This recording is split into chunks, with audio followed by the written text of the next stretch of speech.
Hey, it's Matt, and this is the 10-Minute Bible Hour.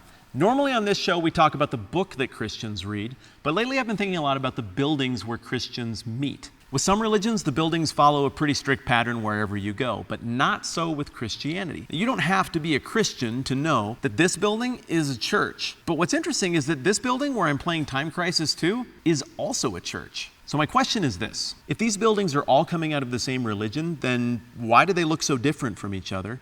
And what do those differences mean? I decided I wanted to take a crack at sorting that out for myself, so I spent a bunch of money on one of the weirdest trips I've ever been on, ever. I went to Southern California and looked at dozens of churches and talked with the people who run them about why their churches are the way they are.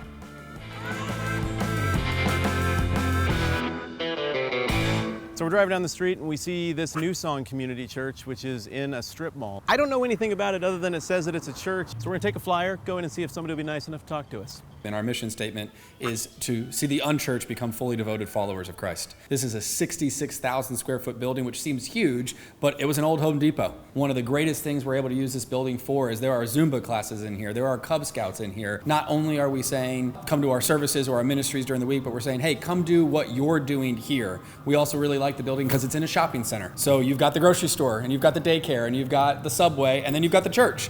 So maybe this kind of thing is your cup of tea, maybe it's not your cup of tea, maybe you hate tea, but whatever the case, they clearly have thought through how to put together a facility that's reflective of what they're going for as a church, which I think is admirable. I think I get New Song Church because they're evangelicals, basic Bible-believing Protestants, and that's my home turf. But big, giant Catholic churches are a different animal. They're both overtly Christian, but their buildings set a very different tone and definitely don't relay the same message. So I've got an architect friend named Wade Simpson who designs churches. So I caught up with him and asked him to help me understand the thinking behind the way Catholics build their buildings versus the way evangelicals do it.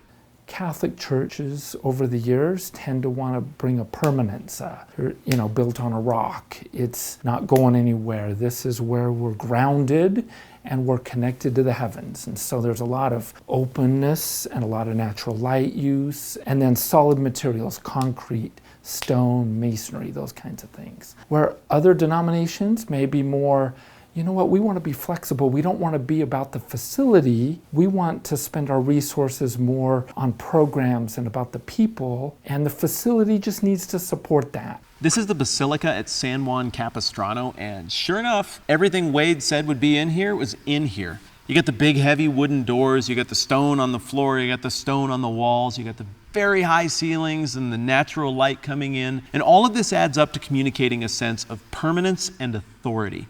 The place looks old, but it's not. It actually came out in 1987, which for a point of reference is the same year as The Princess Bride.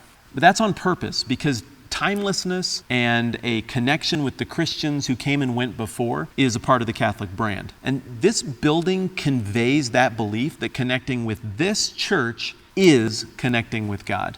So now we've got a sense of the Protestant evangelical low church thing, and we've got a sense of the Roman Catholic high church thing. But now let's go check out what it looks like when Protestants try their hand at something a little more grandiose. The United Methodist Church is an historic denomination. Methodism in general was founded in the late 18th century. So this is a part of the larger history of Christianity. But also Methodism, especially in the 20th century, came to be identified with a more progressive approach to theology. And as a result, they want a building that encapsulates both. So you got pipe organs, stained glass, tons of classic historical church features mingled with a lot of things that look very hip, new, and progressive, especially 2 generations ago. After that, we came across a place that didn't really look particularly Catholic or Protestant, and what we ended up finding there was something that was really thoughtfully put together. This is Saints Constantine and Helen Greek Orthodox Church, and the Greek Church is actually even older than the Roman Catholic Church. 2 of the things you almost always see in these Greek Orthodox buildings are domes and mosaics, and this one in particular was bonus cool because there was a sweet mosaic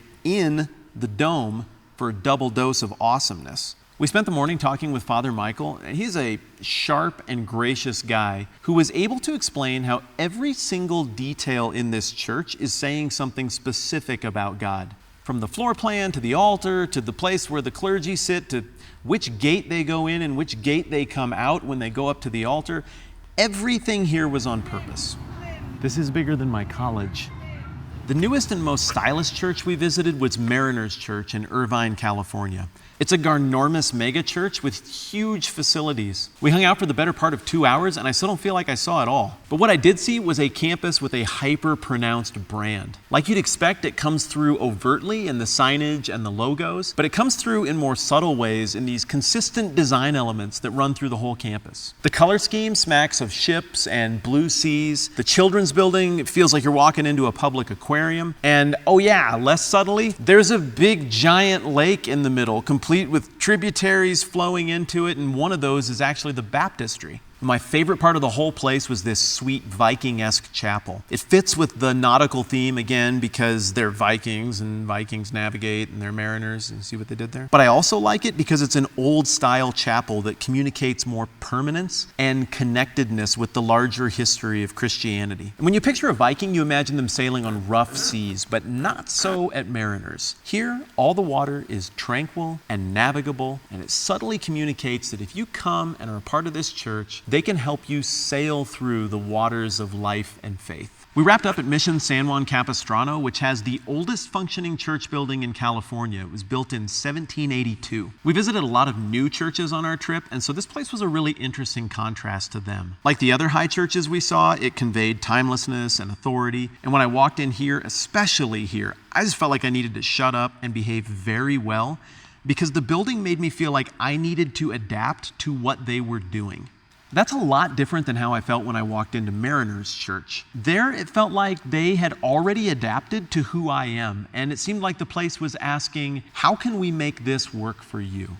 At the beginning of this video, I asked the question, if all these buildings are coming from the same religion, why do they look so different from each other, and what do those differences mean?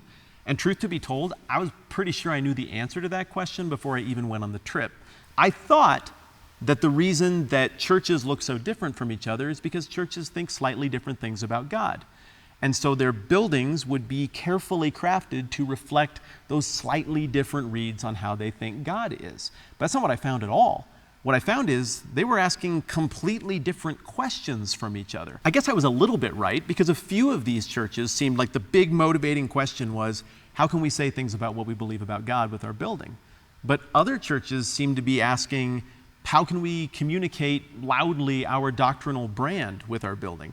Others seem to be asking the question, how could our building best convey a sense of timelessness and authority? And most of the churches I went to didn't seem to be concerned with any of those important questions. They just wanted to make a place that would be comfortable and welcoming and would work for the people they were trying to connect with. Long story short, I assumed that all of these buildings would be just about theology. What I found instead was that theology was just one of many categories that were taken into account when the church buildings we looked at were put together.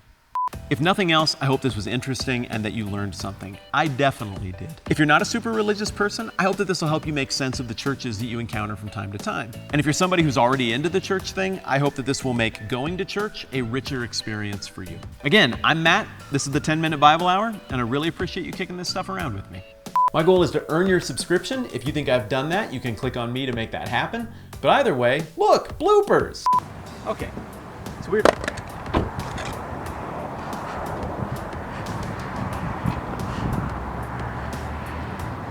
Get surprised a little more, Matt. And before I go, a reading from the 114th Psalm from the San Diego First United Methodist Church Altar Bible.